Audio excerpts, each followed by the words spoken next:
Contro i tagli alla sanità, il governatore Luca Zaia conferma lo sciopero fiscale contro il governo previsto per il 14 novembre, ma anticipa che proprio in queste ore Roma sulla questione avrebbe anche fatto un passo indietro. Sì, lo confermo, però c'è anche da dire che rispetto allo sciopero fiscale oggi il governo ha risposto che non taglierà più, quindi vuol dire che solo minacciare serve. Dalla linea dura contro il premier Renzi a quella morbida a favore delle oltre 70.000 persone che annualmente si recano al pronto soccorso della ULSS 7 tra Vittorio Veneto e Conegliano e che da oggi, oltre a sapere il tempo d'attesa per un codice bianco, possono vedere via internet in tempo reale la gente presente nei due diversi pronto soccorso. Quindi adesso io sono in grado di sapere l'attesa a Conegliano, l'attesa a Vittorio e grosso modo poter decidere dove andare. Poi chiaramente le persone decidono anche in base alla fiducia dell'ospedale, eccetera, la disponibilità di mezzi, così. Interventi quest'ultimi che rientrano nel piano di riqualificazione ambientale e organizzativo del nuovo pronto soccorso di Conegliano, dove con l'angolo lettura e il wifi gratuito c'è anche il punto ristoro e non ultimi nuovi assistenti di sala,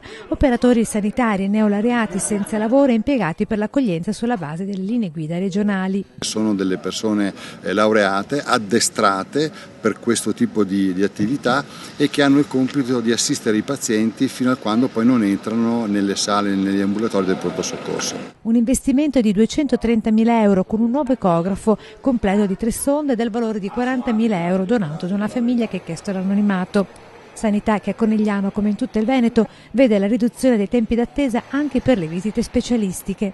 Ricordiamolo, una mammografia urgente si fa in 48 ore in Veneto. Se poi ti ritrovi un appuntamento a 6 mesi, più che arrabbiarti, forse guarda la prescrizione che hai in mano, perché molto probabilmente il tuo medico ha ritenuto che non è urgente, quindi se non si va nell'urgenza ci sono i 180 giorni. Penso sempre che se uno nasce e vive in Veneto è fortunato, perché se si ammala qui lo curiamo bene. E poi dico che se qualcuno si lamenta ci sono tante regioni che possono curarlo.